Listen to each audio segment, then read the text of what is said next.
दैत्यराज हिरण्यकशिपु के 4 अत्यंत अद्भुत पुत्र थे, जिनमें गुण से महान और भगवान का महान भक्त प्रहलाद था। वह ब्राह्मणों का भक्त, उत्तम आचरण करने वाला, सत्यनिष्ठ, इंद्रियजित, सब प्राणियों को अपने समान मानने वाला और सबका प्रिय मित्र था। वह विनीत, दयालु, गुरुजनों में भगवान का भाव देखता, विद्या रूप कुल से संपन्न होकर भी अहंकार रहित था। वह शांत, विषयों में आसक्त नहीं था और असुर कुल में जन्म लेकर भी असुर भाव से रहित था। भगवान वासुदेव में उसकी स्वाभाविक प्रेम भक्ति थी। वह बालक खेल खिलौने छोड़कर मन भगवान में लगने से जड़वत हो जाता और कृष्ण भाव में मग्न होकर इस संसार को नहीं जानता था। बैठते, चलते, खाते, पीते, सोते या बोलते समय भी गोविंद में लीन रहने से वह इन क्रियाओं का भान नहीं रखता था। कभी वैकुंठ का चिंतन करते करते रो पड़ता, कभी उसी चिंतन के आनंद से हंसता और कभी गाने लगता।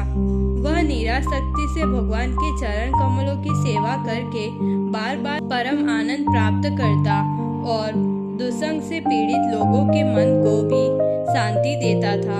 शुक्राचार्य को असुरों ने अपना पुरोहित बनाया था। उनके षण्ड और अमर्क नाम के 2 पुत्र दैत्यराज के महल के पास रहते थे। राजा द्वारा भेजे गए नीतिज्ञ बालक प्रहलाद तथा अन्य असुर बालकों को वे दोनों पढ़ाने लगे। गुरु ने जो पढ़ाया उसे उसने सुना और दोहराया भी, पर मन में उसे अच्छा नहीं माना, क्योंकि वह अपने पराये के भेद और असत विषयों पर आधारित था। एक दिन दैत्यराज ने पुत्र प्रहलाद को गोद में बैठाकर पूछा, हे पुत्र, तुम्हें जो उत्तम लगे वह बताओ। प्रहलाद बोले, हे असुर श्रेष्ठ, देहधारियों का मन असत विषयों के कारण सदा व्याकुल रहता है, इसलिए घर रूपी अंधकूप को छोड़कर वन में जाकर भगवान का आश्रय लेना ही उत्तम है। पुत्र की बात सुनकर दैत्य हंस पड़ा और बोला, बच्चों की बुद्धि दूसरों की बुद्धि से बदल जाती है। इस बालक को गुरु के घर ब्राह्मणों द्वारा ठीक से संभाला जाए, ताकि कहीं विष्णु पक्ष वालों द्वारा इसका मन न बदल जाए। घर लाकर दैत्य पुरोहितों ने प्रहलाद को बुलाया और कोमल वाणी से उसकी प्रशंसा कर पूछने लगे, हे पुत्र प्रहलाद, तुम्हारा कल्याण हो, सच सच बताओ, तुम्हें यह विपरीत बुद्धि कहाँ से मिली? प्रहलाद बोले, अपना पराया का जो असत्य भेद भगवान की माया से उत्पन्न होता है और जिससे लोग मोहित होते हैं, उन भगवान को नमस्कार है। जब मनुष्य भगवान का अनुगामी होता है तब उसकी पशु बुद्धि नष्ट हो जाती है। यह आत्मा अपना पराया की अज्ञान बुद्धि से समझ में नहीं आती, उसका मार्ग दुर्गम है। ब्रह्मा आदि भी इसमें मोहित हो जाते हैं। जैसे लोहे का टुकड़ा चुंबक के पास स्वयं घूमने लगता है, वैसे ही मेरा मन भगवान की इच्छा से उनकी ओर आकर्षित हो जाता है। यह सुनकर क्रोधित और भयभीत राज सेवक उसे डांटने लगे। उसने कहा, यह कुल कलंक और दुष्ट बुद्धि वाला हमारे अपयश का कारण है। यह असुरों के चंदन वन में उत्पन्न कांटे का वृक्ष है, जो विष्णु रूपी कुल्हाड़ी का डंडा बन गया है और हमारे मूल को उखाड़ना चाहता है। इस प्रकार धमकियों आदि उपायों से डराकर उन्होंने प्रहलाद को धर्म अर्थ काम की शिक्षा ग्रहण कराने का प्रयास किया। जब गुरु ने समझ लिया कि इसने शिक्षा का विषय जान लिया है, तब उसे स्नान सजा कराकर दैत्यराज के सामने प्रस्तुत किया। बालक ने पिता के चरणों में गिरकर प्रणाम किया। असुरराज ने आशीर्वाद देकर उसे उठाया, बाहों में भर लिया और अत्यंत प्रसन्न हुआ और बोला, हे पुत्र, इतने समय में गुरु से जो उत्तम ज्ञान तुमने सीखा है वह बताओ। प्रहलाद बोले, भगवान विष्णु का श्रवण, कीर्तन, स्मरण, चरण सेवा, पूजन, वंदन, दास्य, सख्य और आत्मसमर्पण, यदि मनुष्य इन 9 प्रकार की भक्ति भगवान विष्णु में समर्पित होकर करे तो मैं उसे ही सर्वोत्तम शिक्षा मानता हूँ। पुत्र के ये वचन सुनकर हिरण्यकशिपु क्रोध से कांपते होठों से गुरु के पुत्र से बोला, हे ब्राह्मण बंधु, यह क्या है? तुम शत्रु पक्ष का आश्रय लेकर इस मूर्ख बालक को निरर्थक बातें सिखा रहे हो और मेरा अपमान कर रहे हो।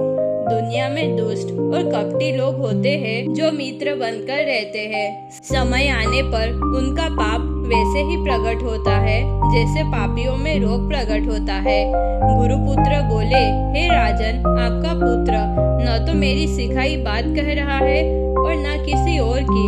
उसकी यह बुद्धि स्वाभाविक है।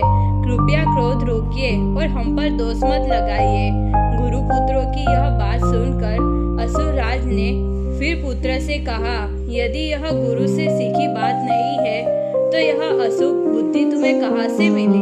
प्रहलाद बोले, जिन लोगों की इंद्रियां वश में नहीं है और जो संसार में आसक्त है, उनकी बुद्धि न स्वयं से, न दूसरों से और न आपसी प्रयास से कृष्ण में लगती है। वे बार बार वही भोग भोगते रहते हैं। जो बाहरी विषयों को ही सब कुछ मानते हैं, वे भगवान विष्णु को अपना परम हित नहीं जानते। जब तक मनुष्य निष्काम महात्माओं के चरण रज का आश्रय नहीं लेता, तब तक उसकी बुद्धि भगवान के चरणों तक नहीं पहुंचती, जिनसे सभी अनर्थ दूर होते हैं। इतना कहकर चुप हुए पुत्र को हिरण्यकशिपु ने क्रोध में अंधा होकर गोद से नीचे भूमि पर पटक दिया और बोला, हे राक्षसों, इसको तुरंत मार डालो, इसे यहाँ से ले जाओ। यह मेरे भाई को मारने वाले का साथी है।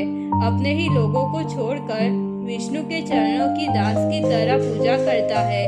यह तो 5 वर्ष का बालक होते हुए भी माता पिता का प्रेम छोड़ चुका है। जैसे रोगी अंग को काट देने से शरीर बच जाता है, वैसे ही यदि अपना पुत्र भी अहितकारी हो तो उसे अलग कर देना चाहिए और यदि पराया भी हितकारी हो तो उसे अपनाना चाहिए। स्वामी के आदेश से राक्षस त्रिशूल लेकर भयानक गर्जना करते हुए बैठे हुए प्रहलाद के शरीर के सभी अंगों पर त्रिशूल से प्रहार करने लगे। जो भगवान में मन को स्थिर कर चुका था, उस प्रहलाद पर किए गए आघात निष्फल रहे। जब उसके सारे प्रयास निष्फल हो गए, तब हिरण्यकशिपु भयभीत होकर प्रहलाद को मारने के लिए और उपाय करने लगा।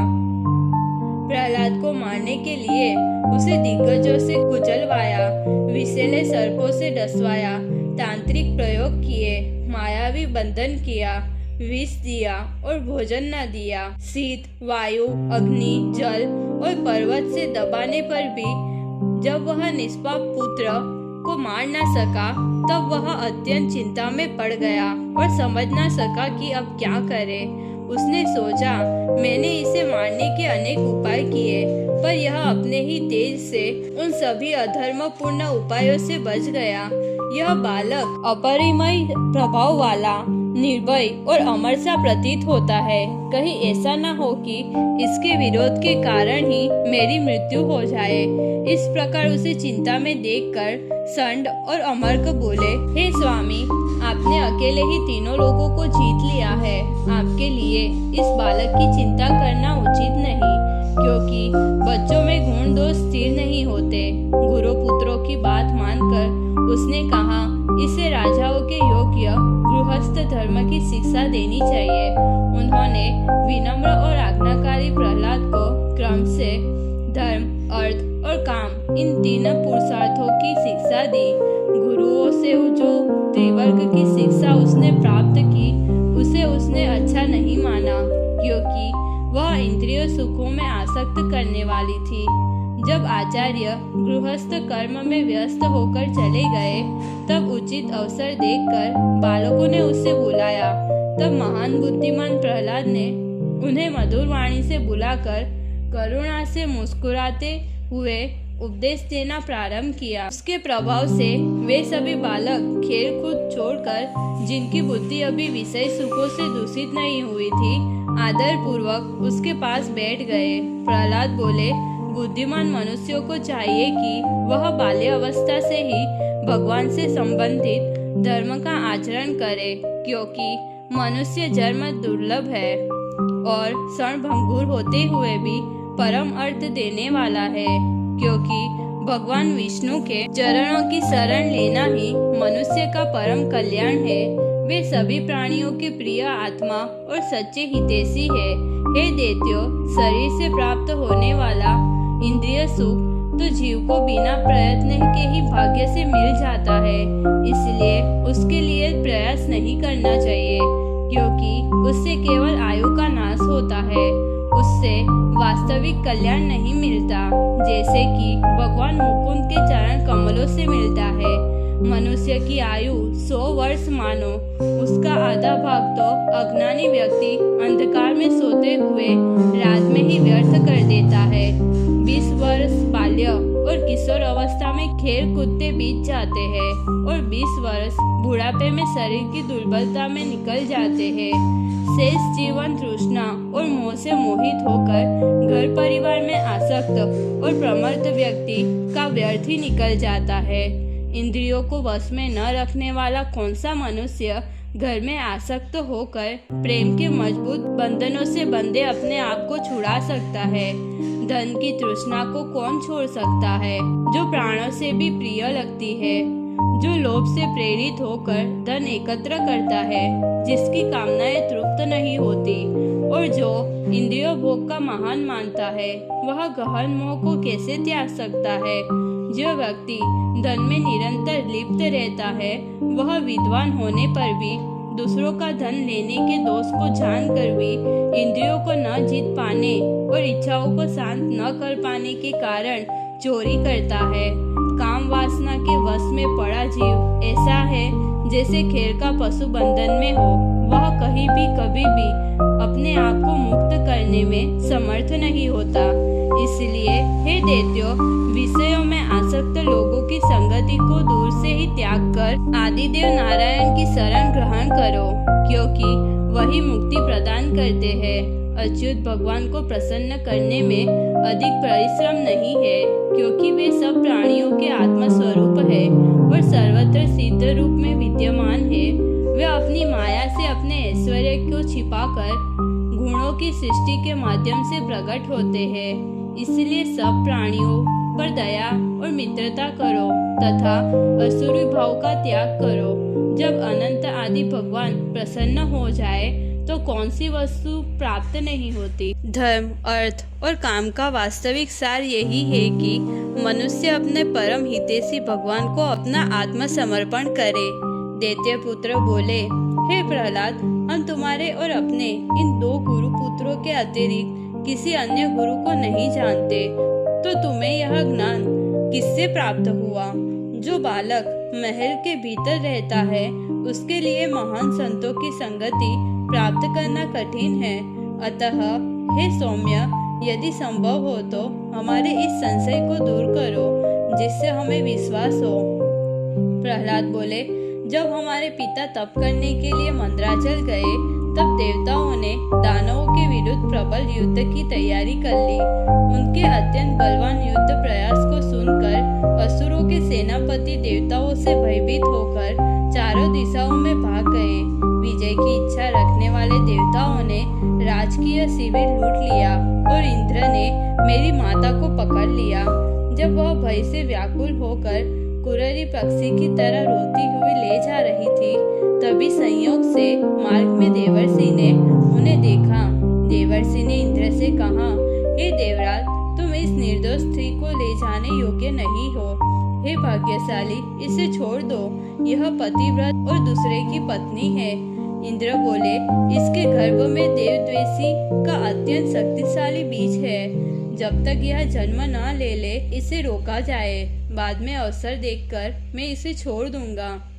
नारद बोले, यह बालक निष्पाप और महान भगवत भक्त है, अनंत भगवान का सेवक और अत्यंत बलवान है। तुम इसका विनाश नहीं कर सकोगे। ऐसा कहने पर इंद्र ने हमारी माँ को छोड़ दिया और स्वर्ग चले गए। फिर देवर्षि ने हमारी माता को अपने आश्रम में ले आए और उन्हें समझाकर बोले, बेटी, जब तक तुम्हारे पति लौटे तब तक यहाँ निवास करो। उन्होंने ठीक है कहकर निर्भय होकर देवर्षि के आश्रम में निवास किया। वह सती स्त्री वहाँ परम भक्ति से ऋषि की सेवा करती रही और गर्भस्थ शिशु की कुशलता तथा उत्तम जन्म की इच्छा करती रही। दयालु ऋषि ने उन्हें धर्म का तत्व ज्ञान और निर्मल आध्यात्मिक ज्ञान दिया और मुझे भी गर्भ में रहते हुए वही उपदेश मिला। समय बीतने और स्त्री स्वभाव के कारण मेरी माता उस ज्ञान को भूल गई, परंतु ऋषि की कृपा से वह स्मृति आज तक मुझसे दूर नहीं हुई।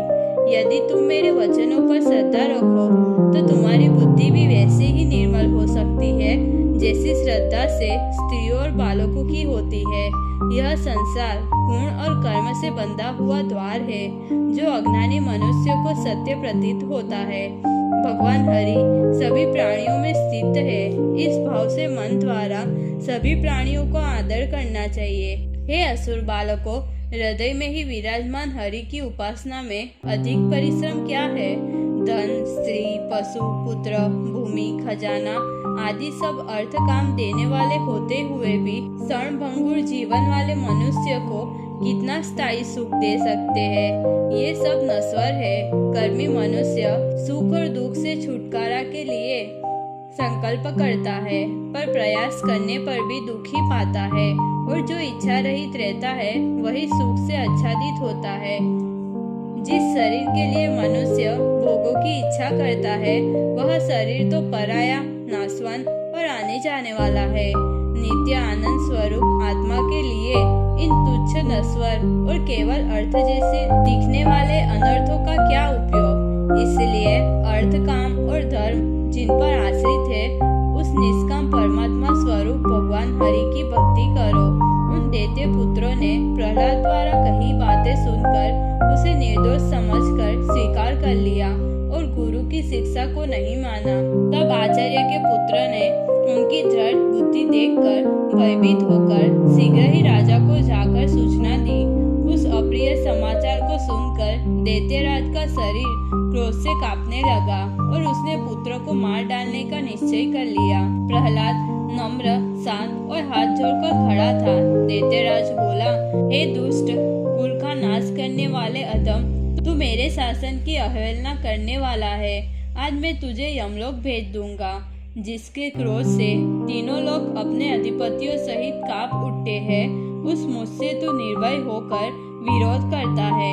यह शक्ति तुझे कहाँ से मिली? प्रहलाद बोले, हे राजन, वह शक्ति केवल आपकी या मेरी ही नहीं बल्कि सब बलवानों की शक्ति वही है। स्थावर जंगम सभी प्राणी और ब्रह्मा आदि भी उन्हीं के अधीन है। आप अपने भीतर के इस असुरी भाव को छोड़ दे और मन को संभाव में रखे। वास्तव में किसी से शत्रुता नहीं होती, केवल अपने ही अनियंत्रित मन से होती है। जो मनुष्य पहले अपने भीतर के 6 शत्रुओं काम, क्रोध आदि को जीते बिना बाहरी दिशाओं को जीत लेने का घमंड करता है वह मूर्ख है। आत्मसंयमी ज्ञानी के लिए तो कोई बाहरी शत्रु होता ही नहीं। हिरण्यकशिपु बोला, तू मरना चाहता है क्योंकि बहुत बढ़ चढ़कर बोल रहा है। मरने वाले मूर्ख की वाणी ही ऐसी उल्टी होती है। जिसे तू मेरे अतिरिक्त जगदीश्वर कहता है, यदि वह सर्वत्र है तो इस स्तंभ में क्यों नहीं दिखाई देता? मैं अभी तेरे इस घमंड भरे वचन का दंड देता हूँ और तेरे सिर को धड़ से अलग कर दूंगा।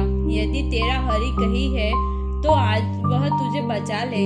इस प्रकार क्रोध में बार बार कठोर वचन कहकर उस महान भक्त पुत्र को पीड़ित करते हुए दैत्यराज तलवार लेकर सिंहासन से कूद पड़ा और अत्यंत बल से स्तंभ को मुक्के से मार दिया। उसी क्षण उस स्तंभ से ऐसा भयानक नाद हुआ कि ब्रह्मांड का आवरण फट्टा सा लगा, जिसे सुनकर ब्रह्मा आदि देवता भी अपने लोकों के विनाश का भय करने लगे। पुत्र को मारने की इच्छा से आगे बढ़ते हुए उसने वह अद्भुत गर्जना सुनी, जिससे दैत्यगण भयभीत हो उठे।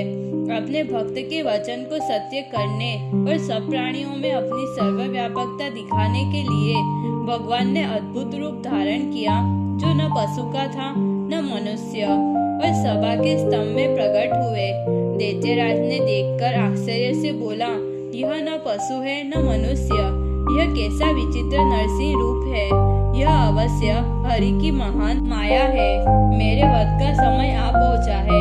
ऐसा कहते हुए गदा उठाकर दैत्यराज नरसिंह पर टूट पड़े। जब वह गदा लेकर आक्रमण कर रहा था, तब गदाधारी भगवान ने उसे पकड़ लिया और वह असुर उनके हाथ से छूट गया। वह असुर तलवार और ढाल लेकर बाज के समान वेग से ऊपर नीचे घूम रहा था। तब भगवान ने प्रचंड अट्टहास किया और पलक झपकते ही उसे पकड़ लिया। चारों ओर छटपटाते उस असुर को भगवान ने वैसे ही पकड़ लिया जैसे सर्प चूहे को पकड़ लेता है, और द्वार पर ले जाकर गरुड़ जैसे विस्तर सर्प को नखों से फाड़ देता है, वैसे ही उसे चीर डाला।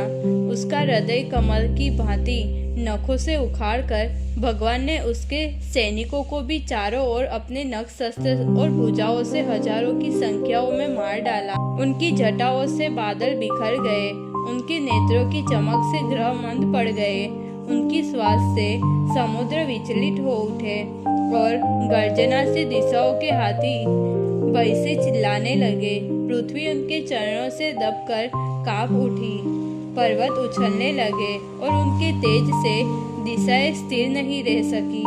फिर सभा में श्रेष्ठ सिंहासन पर बैठ प्रचंड तेजस्वी और अत्यंत क्रोधयुक्त भगवान के पास जाने का साहस कोई भी नहीं कर सका। वहाँ ब्रह्मा, इंद्र, शिव आदि देवता, ऋषि, पितर, सिद्ध, विद्याधर और महान नाग भी उपस्थित हुए। मनु, प्रजापति, गंधर्व, अप्सराएं, सुनंद, कुमुद आदि सभी विष्णु पार्षद हाथ जोड़कर सिर झुकाए हुए अधिक निकट न जाकर उस अत्यंत तेजस्वी नरसिंह भगवान की स्तुति करने लगे। देवताओं द्वारा भेजी गई स्वयं लक्ष्मी जी ने भी वह अद्भुत रूप देखकर, जो पहले कभी न देखा सुना था, भयवश पास जाना उचित न समझा। तब ब्रह्मा जी ने पास खड़े प्रहलाद को भेजा और कहा, पुत्र जाओ और अपने पिता पर क्रोधित प्रभु को शांत करो। प्रहलाद धीरे धीरे आगे बढ़ा और हाथ जोड़कर भूमि पर दंडवत प्रणाम किया। अपने चरणों में घिरे उस बालक को देखकर भगवान करुणा से भर गए। उन्होंने उसे उठाकर उसके सिर पर अपना कमल हाथ रखा और निर्भय कर दिया। भगवान के स्पर्श से उसके सारे अशुभ नष्ट हो गए और उसे तत्काल परमात्मा का साक्षात्कार हुआ। वह आनंदित होकर उनके चरण कमलों को हृदय में धारण करने लगा। शरीर रोमांचित और आंखें प्रेम अश्रुओं से भरी थी। वह प्रेम से गदगद वाणी में भगवान की स्तुति करने लगा। प्रहलाद बोले, ब्रह्मा आदि देवता, मुनि और सिद्धजन भी वाणी को धारा से आपके गुणों का वर्णन करके आपको संतुष्ट नहीं कर सकते, तो मैं असुर कुल में जन्मा हुआ आपको कैसे प्रसन्न कर सकता हूँ। और भगवान नरसिंह की स्तुति करने लगा। भक्त द्वारा भक्ति से गुणगान किए जाने पर निर्गुण भगवान प्रसन्न हुए और शांत क्रोध होकर प्रहलाद से बोले, हे प्रहलाद, तुम्हारा कल्याण हो, मैं तुमसे प्रसन्न हूँ। हे असुर श्रेष्ठ, जो इच्छा हो वर मांगो। प्रहलाद बोले, उन वरों से मुझे भोगी में आसक्त करके मोहित मत कीजिए। जो आपसे वर मांगता है वह सेवक नहीं बल्कि व्यापारी है। यदि आप मुझे वर देना चाहते हो तो मैं यही वर मांगता हूँ कि मेरे हृदय में कामनाओं का अंकुर ही न उगे। भगवान नरसिंह बोले, तुम्हारे जैसे एकनिष्ठ भक्त कभी भी मुझसे इस लोक या परलोक के भोग नहीं मांगते। फिर भी इस मनवंतर तक तुम दैत्यों के राजा होकर भोग भोगो। भोग से पुण्य और सत्कर्म से पाप क्षीण करके काल के वेग से शरीर त्याग कर देवताओं द्वारा गाई जाने वाली निर्मल कीर्ति फैलाकर तुम बंधन मुक्त होकर मुझे प्राप्त हो जाओगे। प्रहलाद बोले, हे महेश्वर, यदि मुझे वर देना चाहते हो तो यह वर दीजिए कि मेरे पिता, जिन्होंने अज्ञानवश आपके तेज और ऐश्वर्य की निंदा की, उनका कल्याण हो। भगवान बोले, हे निष्पाप, तुम्हारे समान साधु पुत्र के जन्म लेने से तुम्हारा पिता ही नहीं, उसकी 21 पीढ़ियां भी पवित्र हो गई, क्योंकि तुम कुल को पवित्र करने वाले हो। अब तुम अपने पवित्र हो चुके पिता के समस्त श्रद्धादि कर्म करो। मेरे अंग के स्पर्श से वह उत्तम लोकों को प्राप्त होगा। प्रहलाद ने भगवान की आज्ञा अनुसार अपने पिता के सभी क्रियाकर्म किए और श्रेष्ठ ब्राह्मणों द्वारा अभिषिक्त हुआ।